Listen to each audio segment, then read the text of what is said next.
네. 자, 이번 시간에는 여러분 교재 217페이지 봐주시기 바랍니다. 우리가 이제 일반 전표, 그 다음에 메인 매출 전표, 그리고 부가가치세 정리 분계까지 우리가 공부를 해봤고요. 이번에는 결산을 알아보도록 하겠습니다. 우리가 회계의 순환 과정 이론에서 여러분들이 결산의 절차에 대해서 배웠는데요.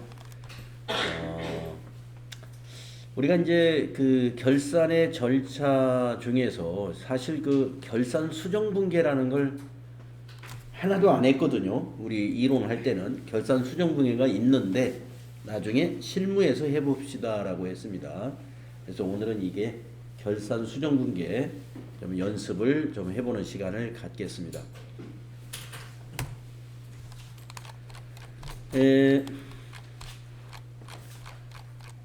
217페이지 보시면은 결산을 하는 절차라고 해서 이 프로세스 컴퓨터 프로그램으로 스마트 A라는 프로그램으로 어떻게 결산이 진행되는지 도표로 나와 있는데요.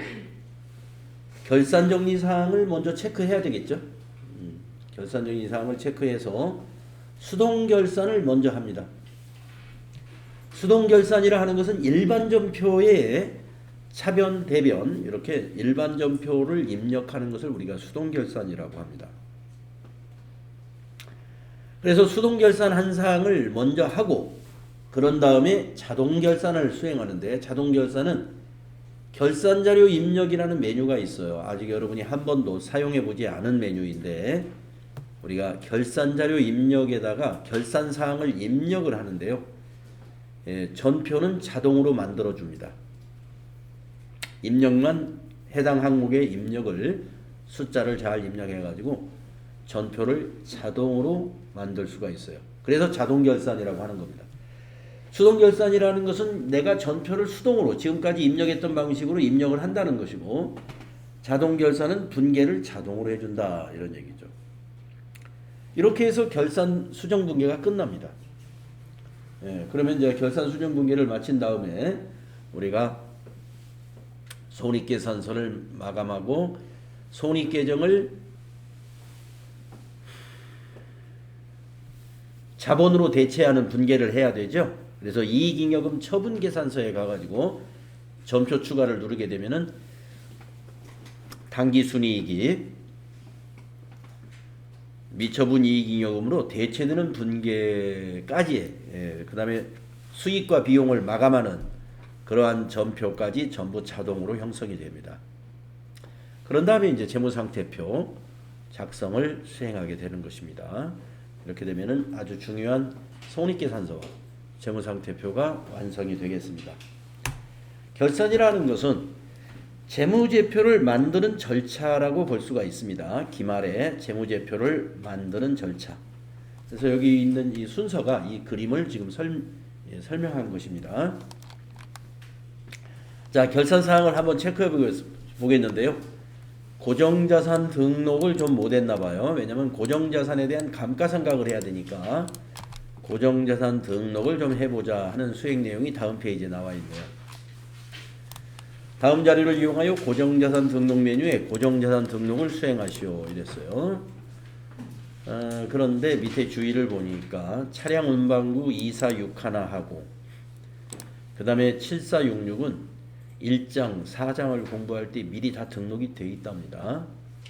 그리고 비품은 컴퓨터는 4장에 부가가치세 신고할 때 컴퓨터 고정자산 등록했던 거 아마 여러분들 기억날 거예요. 그래서 여기 있는 것 중에서 승용차 2대는 이미 다 등록되어 있고 그 다음에 비품에서 컴퓨터는 등록이 되어 있고 그래서 나머지는 우리가 건물, 에어컨 요 2개만 건물하고 여기 비품, 여기 에어컨 요 2개만 우리가 등록하면 되겠다. 네, 여러분들 해본 경험 있으시니까 각자 한번 등록해 보도록 하겠습니다. 자, 건물부터 등록을 하겠습니다. 고정자산 등록 하셔가지고 엔터 3번 치시고 네 번째 줄에다가 더블 클릭을 해서 건물 확인.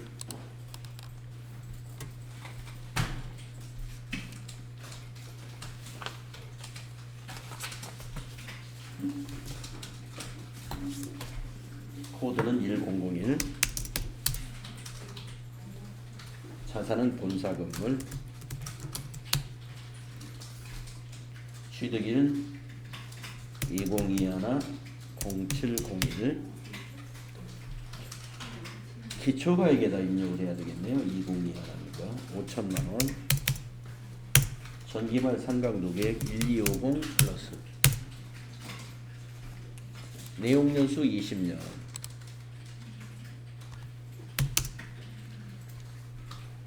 본사니까 800번대. 건물의 회사 계상 상각비가 250만 원 나오네요.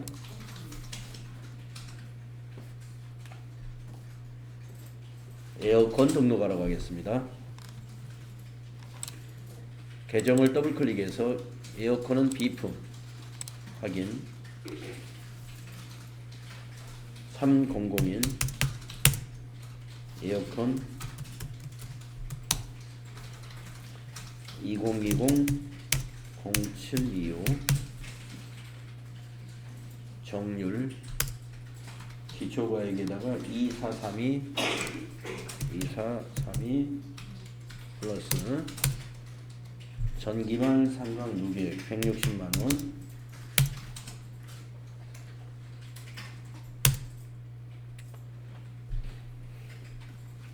네, 160만 원. 정률법 내용연수 5년. 본사니까 800번대.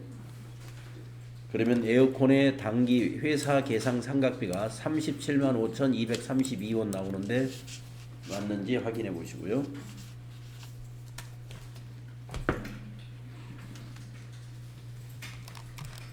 맞는지 확인해 보십시오.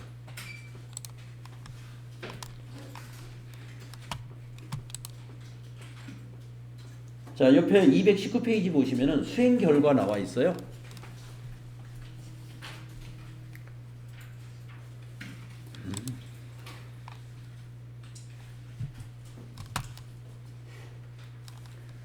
여러분들 그 출석부 사인하실 때 여기 한선미님 혹시 나와 계시나요? 안 나와 계시죠?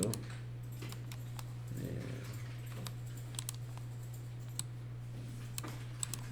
실제로 참석 안 나와서 계시고, 네. 다른 분들은 다 나와 계십니다. 그래서 교재 그 다음 페이지에 그 수행 결과 보시고 여러분 입력한 거하고 일치하는지 한번 확인해 보세요. 건물 회사 계상 상각비가 250만 원 나오는지, 그 다음에 에어컨이 37만 5,232원 이렇게 나오는지 확인해 보시면 되겠습니다.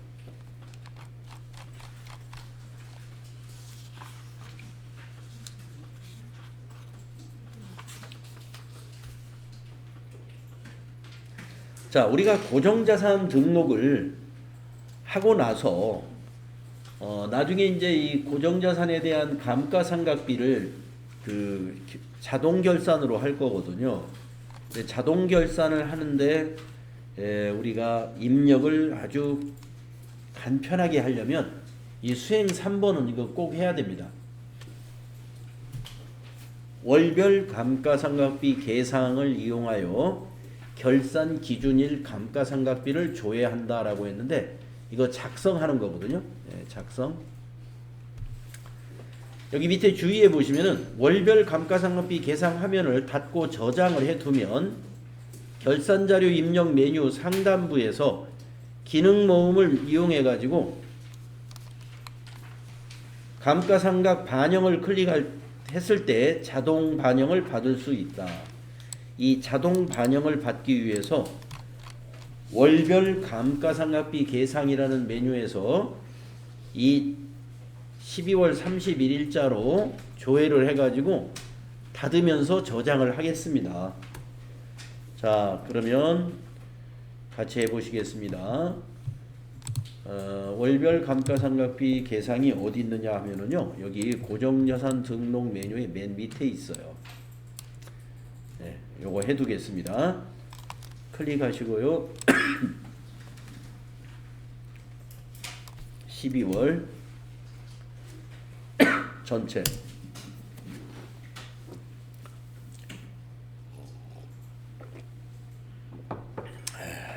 마시고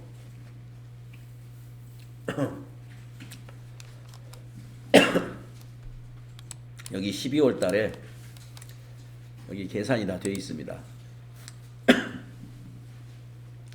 본사 건물 12월 누적 상각비 이겁니다.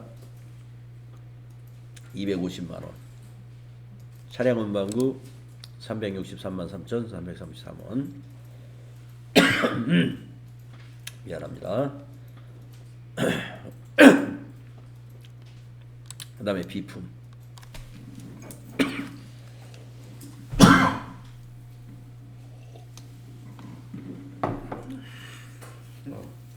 기침이 아직 좀 나와요. 그래서 합계 668만 8,965원 여기 나오죠. 자, 이거를 결산자료 입력에 자동 반영하기 위해서 저장을 해두겠습니다. 여기 닫기 단추 눌러보세요. 그러면 데이터를 저장하시겠습니까? 이렇게 물어보죠. 예 해주세요. 그러면 이제 저장이 되었습니다. 우리가 지금 여기서 고정자산 등록하고 그 다음에 월별 감가상각비 계산 이 두 가지 메뉴만 써봤어요. 이게 우리가 결산할 때 꼭 해야 되는 필수 항목이에요. 두 개. 네, 나머지는 이제 고정자산 등록과 관련된 다른 관리 자료로서 사용되는 그런 내용이 되겠습니다. 자, 결산 사항 중에서 감가상각을 위해서 고정자산 대장을 마무리해 봤습니다. 다음 페이지 보시겠습니다. 여러분 221페이지 보면은 우리가 이제 결산을 수동 결산부터 해야 된다고 그랬잖아요. 그럼 어떤 내용을 수동 결산해야 되느냐? 수동 결산 사항을 7가지로 요약할 수가 있다. 첫째, 수익, 비용. 이것을 발생과 이연을 시킨다 이겁니다. 그래가지고 손익을 결정짓는 거예요. 수익이나 비용 중에서 단기분 것만 단기의 수익, 단기의 비용으로 반영될 수 있도록 수정분계를 하는 거 수동 결산 사항입니다. 그 다음에 소모품을 정리하는 것도 수동 결산 사항입니다. 단기 매매증권 평가하는 것 수동 결산 사항이고요. 현금 과부족 잔액을 정리하는 것도 수동 결산 사항입니다. 선납세금 정리하는 것도 수동 결산 사항이고요. 비유동 부채를 비유동 부채의 유동성 대체 분계 이 부분도 수동 결산 사항입니다. 대손 충당금 환입이 있으면 대손 충당금을 환입하는 것도 수동 결산 사항이 되겠습니다. 자, 그러면 간단한 사례들을 보면서 지나가 보도록 하겠습니다. 먼저 손익의 결산 정리 중에서 수익을 발생시키는 것. 수익의 예상이다 하는 것은 수익을 발생시킨다는 거고요. 수익을 발생시킬 때 사용되는 계정 과목은 미수수익이라고 하는 자산 계정을 사용합니다. 미수수익이라는 자산 계정을 사용하는데요. 자, 사례를 보겠습니다. 은행 예금에 대한 이자 3만 원을 단기에 계상을 해야 된다라고 했습니다. 예를 들어서 은행 예금을 12월 1일 날 은행 예금을 했어요. 1년 만기 정기 예금을. 그러면 이제 단기분은 한 달이 지났죠. 그 한 달치 이자가 3만 원이라고 한번 생각을 해봅시다. 근데 이자를 우리가 은행에 일반적으로 정기예금을 하면은 이자를 은행에서 한 달씩 이렇게 계산해서 입금해 주는 게 아니라 만기 때 한꺼번에 이자를 정산하죠. 그렇지만 우리는 현금주의가 아니고 발생주의에 의한 회계를 하기 때문에 우리 회계에서는 은행에서 이자를 정산하기 전에 결산을 기준으로 우리 회사 나름대로 이자를 정산합니다. 그래서 우리가 한 달치 이자를 계산을 해본 거예요. 12월 1일부터 12월 31일까지 이렇게 한 달씩 계산을 했더니 3만 원이더라 이거예요. 이해가 가시죠? 이런 것이 이자 수익에 대한 미수 수익의 인식이에요. 그래서 분계를 어떻게 하냐면 이자 수익을 발생시켜요. 수익 발생, 대변에, 그리고 차변에. 실제로 입금된 게 아닙니다. 미수 수익이라는 자산으로 증가시킵니다. 미수 수익이라는 자산으로. 여러분들이 나중에 이제 TAT 2급 교재로 넘어가면은 이 미수 수익이 예금 만기 때 상계되는 그런 분계도 문제로 나와요. 네. FAT 1급에서는 결산 때 미수 수익을 자산으로 증가시키는 요 정도까지만 나옵니다. 자, 이것이 바로 뭐예요? 수익의 예상 또는 수익의 발생이라고 하는 정리사항입니다. 이자만 있을 수 있는 것이 아니라 임대료에도 이런 것이 있을 수 있고, 수익 계정 과목에는 수익의 예상이 얼마든지 있을 수 있습니다. 기간이 경과되었는데 계약상 아직 현금이 유입되지 않은 수익들, 이런 것들을 단기의 수익으로 발생시키는 분계가 전부 이렇게 만들어집니다. 여기에 이자 수익 대신에 임대료, 주로 임대료나 이자 수익이 주로 시험에 많이 나오고요. 자, 다음 비용의 예상. 예상이라는 건 발생이에요. 발생. 이때는 미지급 비용이라는 개념 과목을 씁니다. 아까 수익을 예상할 때는 미수 수익을 쓴다고 그랬죠. 비용을 예상할 때는 미지급 비용. 자, 비용을 발생시킨다라는 것이죠. 이거는 이제 임차료 같은 겁니다. 아니면 이자 비용 같은 거. 네. 이자 비용, 임차료. 그러니까 아까 이자 수익이라고 했으니까 이자 비용은 반대겠죠. 은행에서 돈을 차입을 했는데 만기 때 이자와 원금을 갚는 걸로 약정을 했습니다. 그러나 기간이 단기에 경과한 것은 우리가 단기분을 비용으로 미리 발생시키는 거예요. 예, 지급은 안 했어도. 자, 한번 책에서 어떤 예제를 썼는지 볼까요? 다음 페이지 사례를 한번 보십시오. 차입금에 대한 이자 비용을 예를 들었습니다. 차입금에 대한 이자 비용 10만 원을 계상하라. 이것을 조금 전에 제가 예를 들은 대로 아까는 12월 1일 날 정기 예금에 가입했다고 생각을 해보자고 그랬는데요. 요거는 12월 1일 날 은행에서 1년 차입을 했다고 한번 생각을 해보자 이겁니다. 12월 1일 날 차입을 했다. 그러면 결산일 현재 12월 31일까지 딱 한 달이 경과했잖아요. 그 1개월치 이자를 우리가 계산을 해보니까 10만 원이 나오더라 이런 얘기예요. 그러면 기간이 경과했기 때문에 단기에 비용을 발생시켜야 됩니다. 그래서 이 비용의 발생이에요. 그래서 비용 계정 과목을 차변에 기록하죠. 아까는 수익이니까 대변에 기록했죠. 이자 수익을. 예, 그런 수익을 발생시킨 것이고 지금은 이 비용을 발생시켜야죠. 그러니까 차변에 이자 비용. 근데 대변에 우리가 이거 지급했나요? 아닙니다. 이 지급은 실제 지급은 내년 11월 30일 날 만기 날 이자와 원금을 갚을 거예요. 그렇기 때문에 지금 이번 결산일 12월 31일에는 부채로 인식하는 거죠. 부채 증가. 비용이 부채가 되는 경우입니다. 미지급 비용, 비용의 예상 이런 경우가 있겠습니다. 자, 그 다음에 세 번째 이번에는 아까는 이제 첫 번째가 수익을 발생시키는 거였잖아요. 이번에는 수익의 이연을 알아보겠습니다. 이연이라 하는 것은 차기로 넘긴다는 뜻이에요. 2월하고 거의 비슷한 개념인데 수익을 차기로 넘길 때 쓰는 개념 과목 선수수익이라는 개념 과목이 필요한데요.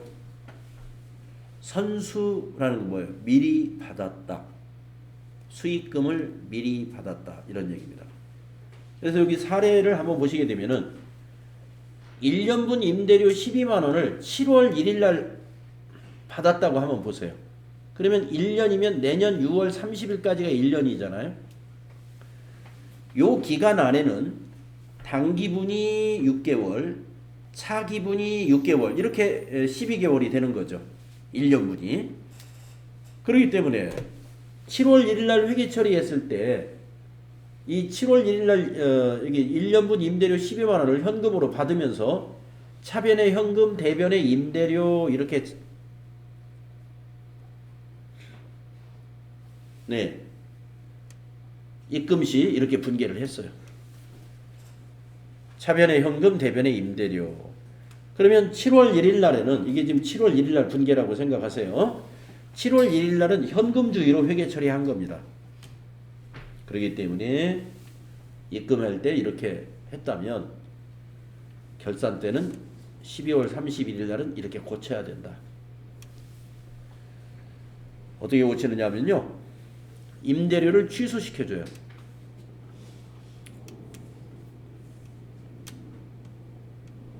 수익 취소. 왜냐? 6개월치 6만 원은 차기분이기 때문에 단기의 임대료가 아닙니다. 즉 단기의 수익이 아닌 거죠. 그래서 단기에서는 취소시키고 이것을 내년의 수익으로 가지고 가야 되기 때문에 부채로 인식을 해가지고 가지고 갑니다. 선수수익 부채입니다. 부채로 가지고 갔다가 내년 6월 30일 날 선수수익을 차변에 감소시키고 부채 감소시키고 대변에 내년도 수익으로 발생시키면 돼요. 그러면 6만 원씩 수익이 2022년도와 2023년도로 6만 원씩 나누어지게 되는 것입니다. 그래서 이런 분계를 우리가 기말에 이렇게 하게 돼요. 네, 수익의 이연에 사용되는 개념 과목 선수수익이다. 이런 개념 과목을 우리가 쓰게 됩니다. 다음에 네 번째 비용의 이연입니다. 조금 전에는 이제 수익의 이연이었잖아요. 비용의 이연 사용되는 개념 과목이 선급비용이라는 개념 과목을 사용하는데요. 사례를 직접 보시면 됩니다. 1년분 보험료 12만 원을 현금으로 미리 지급한다라고 했네요. 그러니까 이것도요. 7월 1일 날 지급했다고 한번 생각을 해보세요. 7월 1일 날. 그래서 7월 1일 날 분계를 이렇게 했습니다. 비용 발생 차변에 보험료 12만 원 비용 발생, 대변에 현금 12만 원 자산 감소. 근데 이 보험 기간이 7월 1일부터 1년이면 내년 6월 30일까지잖아요. 그러면 여기에도 보험료가 단기 것이 6만 원, 차기 것이 6만 원 이렇게 나누어지게 됐죠. 그러니까 결산 때 12월 31일 날은 어떻게 이걸 고쳐야 되느냐? 보험료 6만 원을 취소시킵니다. 비용 취소.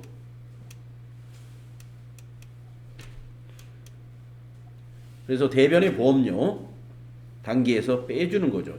취소니까. 대신 이건 내년도 비용으로 이걸 잡아주기 위해서 자산으로 가지고 가요. 선급 비용은 자산이죠.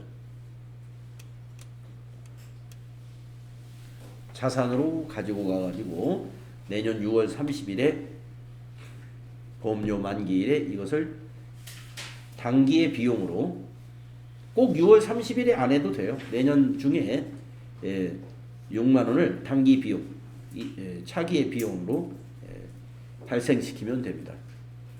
차변의 보험료, 대변의 선급 비용 이런 분계를 하게 되죠. 그래서 결산 때는 이렇게 해야 돼요. 자, 이 네 가지가 지금 1번부터 4번이 바로 수익과 비용의 이연과 발생이라고 하는 주제의 정리사항인데 아주 중요합니다. 이 건이 상당히 중요해요. 그래서 여러분 교재에 어디엔가도 이게 그 정리가 되어 있는 부분이 있는데요. 우리 회계 FAT 1급 시험에서 이 고비를 이게 하나의 고비라고 할 수가 있습니다. 수익과 비용의 이연과 발생을 우리가 예상이라고도 해요. 관한 회계 처리를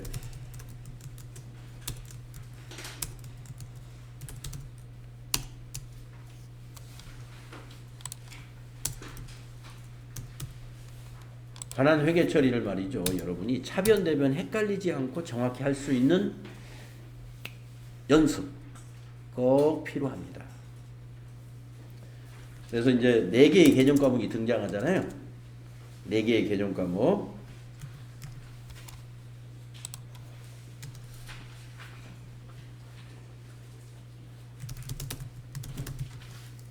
미지급 비용이라는 개정 과목, 비용 발생에서, 비용이 발생해서 나오고, 또 미수 수익이라는 개정 과목 나오죠. 수익을 발생시키는 결산 수정 분기에서 나오죠. 그 다음에 또 선급 비용이라는 개정 과목 나왔었죠. 비용을 이연시킬 때 쓰는 개정 과목이죠. 그 다음에 선수 수익이라는 개정 과목 나왔었죠. 이것이 수익을 이연시킬 때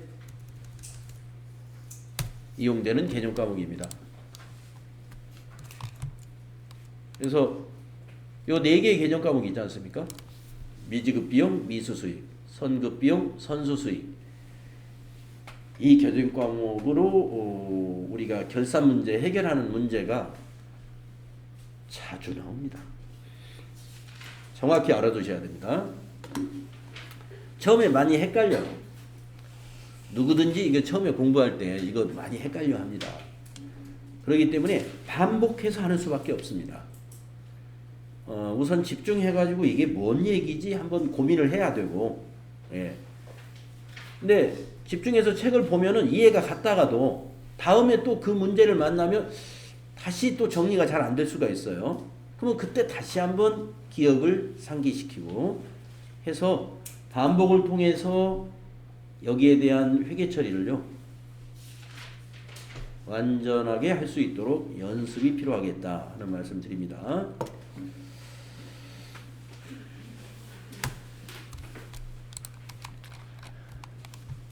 그 다음에 이제 소모품을 정리하는 분계. 그러니까 제가 뭐 이게 지금 결산사항에 나오는 게 지금 방금 말씀드린 요것만 중요하고 그 소모품 정리는 중요하지 않느냐? 또 그건 아닙니다만은 이게 좀 특별히 더 중요하기 때문에 좀 강조해서 말씀을 드리는 거고, 사실은 여기 결산 정리 사항이 나오는 거 모두가 출제 확률이 다 있고 모두가 중요한 것이에요, 사실은. 자, 소모품과 소모품비라고 하는 거 있죠. 소모품과 소모품비. 소모품은 자산 개정 과목이고요. 소모품 B는 비용 개정 과목인 거죠. 결산 때 미사용한 것은 자산으로 잡아놓고 사용한 것만 비용으로 처리하는 그러한 정리가 필요합니다. 소모품에 대해서는. 자, 그래서 회사에 따라서는 소모품을 구입할 때 자산으로 잡아놓는 회사도 있고 비용으로 다 사용한 것으로 처리하는 회사도 있습니다. 소모품을 구입했을 때 회계 처리를 자산으로 처리했느냐, 비용으로 처리했냐에 따라서 결산 정리하는 방법도 달라지게 됩니다. 그래서 두 가지로 설명이 나옵니다. 첫째, 구입 시 자산으로 처리한 경우. 구입 시 자산으로 처리한 경우는 무슨 얘기냐 하면요. 여기 사례를 직접 보시면은 자 이것도 그냥 7월 1일이라고 하죠. 예. 7월 1일 날 소모품 10만 원어치를 현금으로 구입하면서 이렇게 회계 처리했다 이겁니다. 차변의 소모품 자산 증가, 대변의 현금 자산 감소. 자 여러분 아시다시피 소모품이라는 것은 수시로 이렇게 사용하는 그런 자재를 소모품이라고 그러죠. 그래서 12월 31일 날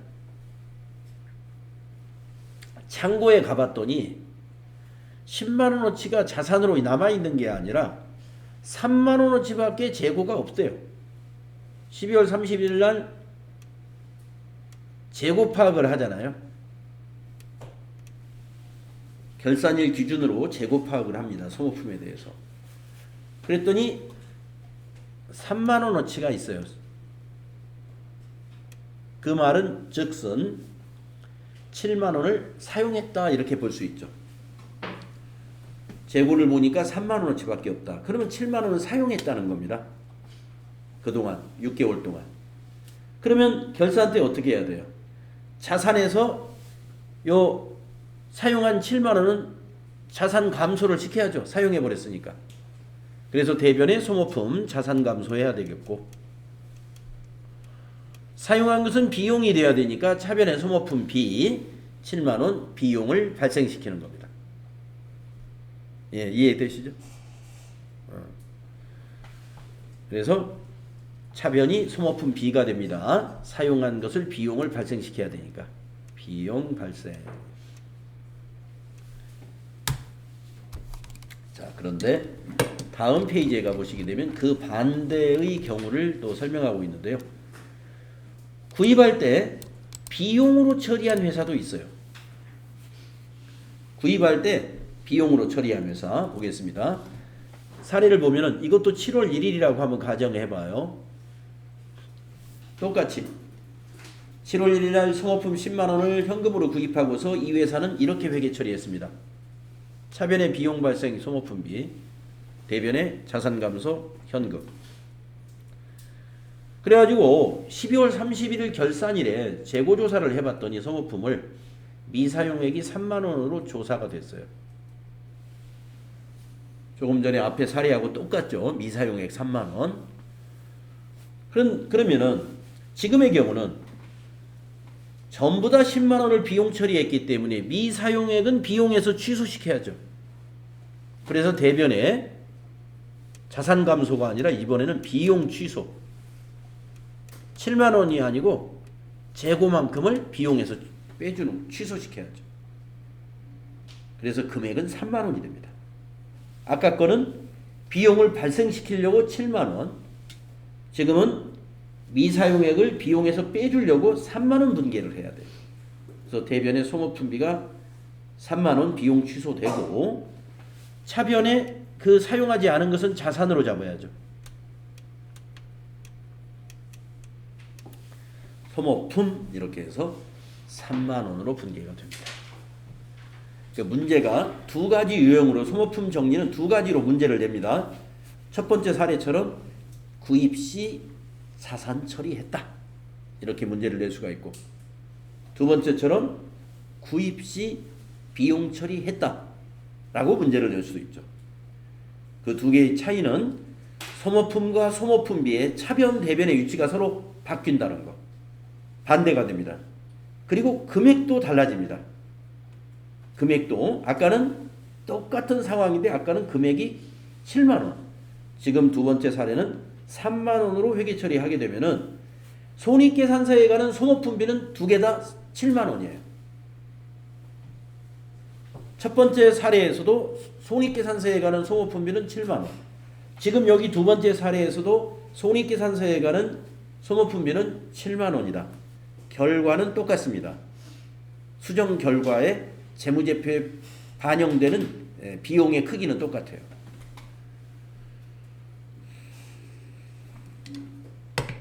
네, 이러한 정리가 있다는 거죠. 자, 지금 이런 것은 이제 새로운 거지만 지금 세 번째 나오는 단기 매매증권의 평가는 우리가 당좌자산 공부할 때 이미 연습을 했었습니다.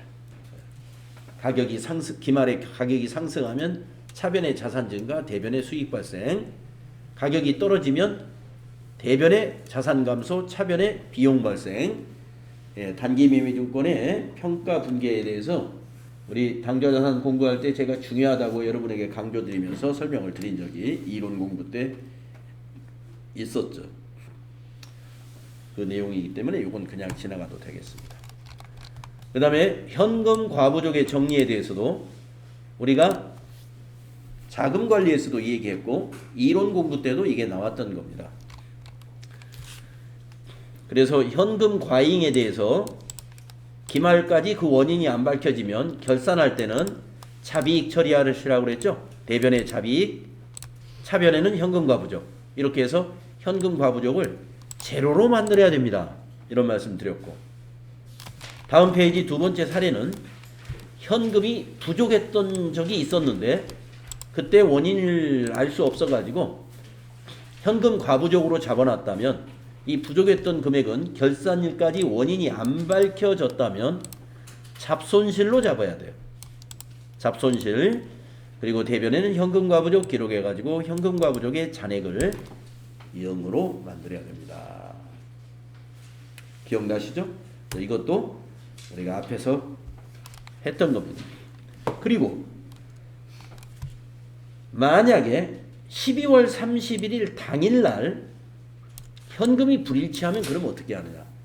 바로 한쪽에 현금, 한쪽에 잡손실, 잡이익 이렇게 하면 됩니다. 현금이 과잉이다. 그럼 바로 잡이익, 그리고 차변에 현금 잡아버려요. 현금이 결산 당일날 부족했다. 바로 잡손실. 대변에는 그냥 현금입니다. 결산 당일날 현금 과부족을 또 만들면 안 돼요. 결산 당일날은 잡이익, 잡손실, 그리고 상대 개념감은 그냥 현금. 이렇게 현금 불일치 문제에 관한 분계를 결산 당일날 불일치가 발생했을 때는 현금 잡이익 또는 잡손실 현금으로 즉각 잡이익, 잡손실로 처리한다는 거.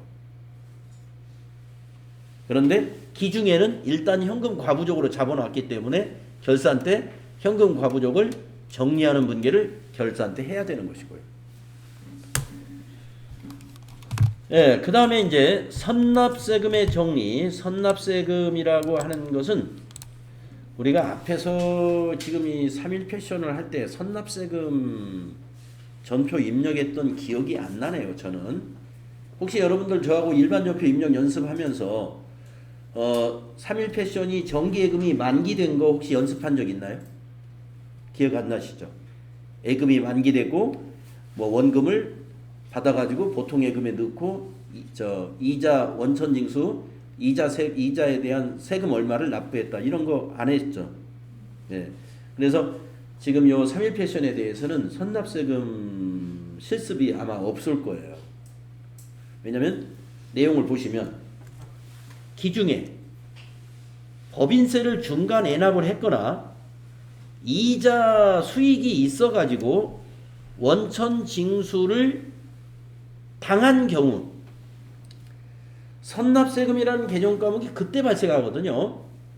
자, 법인세 중간 애납이라는 건 뭐냐면 우리가 법인세를 정기적으로 납부하는 것은 1년에 한 번 3월 달에 납부를 합니다. 법인세. 법인의 소득에 대해서 세금을 내는 게 법인세라고 그랬죠. 그러면 3개월 이후로 6개월이 지나면 4, 5, 6, 7, 8, 9월 달이 되겠네요. 9월이 딱 6개월이죠. 세무서에서 각 법인에게 고지서를 보냅니다. 왜냐하면 3월달 신고할 때 그 회사 1년분 법인 소득을 어느 정도 지난 전기에 신고할 때 실적이 나오잖아요. 거기에 50%만큼을 미리 좀 세금을 내라 하고 고지를 하는 것을 우리가 법인세 중간애납 고지라고 그래요. 그래서 1년에 세금을 한 번 내면 현금 부담이 한꺼번에 커질 수도 있고 하니까 6개월에 한 번 중간에 한 번 예정해가지고 납부하고 나중에 3월 달에 다시 한번 예정 납부했던 건 뺀 나머지만 납부를 하게 하는 것이죠. 그때 법인세 중간 애납액을 대변의 보통예금 만약에 700만 원이 법인세였다. 중간 애납이. 그러면 대변의 보통예금 700만 원 자산 감소시키면서 차변의 선납세금. 세금을 미리 냈다 이거예요. 중간 애납. 이렇게 자산을 잡아놓는다 이런 얘기입니다. 마찬가지로 우리 법인이 예금을 했는데 은행에서 원금하고 이자를 찾을 때 이자에 대해서 세금을 떼었어요. 은행이. 그러면 법인은 나중에 법인이 벌어들인 소득, 즉 이자 소득까지 전부 합쳐가지고 손익계산서를 꾸며서 법인세 차감전 이익을 계산해가지고 거기에 대한 세율을 곱해서 법인세를 확정짓는 거란 말이에요. 그러기 전에 미리 세금을 냈죠. 미리 세금을 냈기 때문에 법인이 원천징수 당한 것도 여기 말하는 선납세금. 그것도 선납세금. 그것을 결산 때는 어떻게 해야 되겠어요? 결산 때는 이제 자산이 아니거든요. 이 선납세금이 자산 계정이에요. 이것을 이제 법인세 비용으로 대체를 시켜야 된다. 대체시키려면 어떻게 할까요? 대변의 선납세금 자산 감소시키고 차변의 법인세 이 분계를 일반 전표에 해주어야 됩니다. 네, 그래서 이렇게 여러분 그것만 기억하면 돼. 네, 법인세 중간 애납하고 법인이 벌어들인 이자에 대해서 은행으로부터 원천징수 당한 것이 있으면 그것을 다 선납세금으로 기중에 자산으로 잡아두었다가 결산일에는 법인세로 대체시킨다. 자, 그 다음에 6번째 비유동부채 유동성 대체. 이것도 여러분 유동부채 공부할 때 이미 다 했습니다. 유동부채 공부할 때 장기차 입금은 말이죠. 결산일 기준으로 만기가 1년 내에 도래했는지 그걸 판정을 해봐야 돼요. 계산을 해봐야 된다. 따져봐야 된다 이 말이죠. 결산일 현재 장기차 입금 50만 원의 상환 기일이 내년으로 도래되었다라고 한다면 이 50만 원은 이제 장기차 입금이 아니에요. 내년에 갚아야 되니까. 그래서 장기차 입금에서는 감소를 시켜야죠. 장기차 입금을 감소시키고 유동부채로 바꾸는 개정 과목이 유동부채를 증가시키는 거예요. 그 개정 과목이 뭐냐면은 요 개정 과목. 유동성 장기부채라는 개정 과목. 여러분 유동부채 이론 공부할 때 유동성 장기부채 요거 설명드렸습니다. 기억이 나시죠? 그것이 되겠습니다. 수동분계 사항입니다. 그 다음에 대손 충당금을 설정하는 것은 자동분계인데요. 환입을 하는 것은 수동분계 사항이에요. 환입이 뭐냐면은 대손 예상액보다 기설정된 대손 충당금이 더 많으면 줄여줘야 되거든요. 그 줄여주는 것을 환입이라고 합니다. 그래서 줄이기 위해서 차변의 대손 충당금, 대변의 대손 충당금 환입. 대손 충당금 환입은 판매 관리비의 차감 계정입니다. 이렇게 설명드렸을 거예요. 이것도 대손 충당금 설정 분계에서 이미 설명드린 내용입니다. 요 사례 있으니까 한번 보고 갈까요? 기억이 나실 거예요. 결산일의 외상매출금 잔액은 20만 원인데요. 대손 설정률은 1%로 설정할 거랍니다. 20만 원의 1%는 2,000원입니다. 이 2,000원은 대손 예상액인 것이죠. 대손으로 예상되는 금액이 2,000원인 거죠. 그런데 결산 전 대손 충당금 잔액이 3,000원으로 확인이 됐습니다. 시산표를 보면 확인할 수 있죠. 전기에 설정하고 남은 게 아직 3,000원이 남았어요. 3,000원이.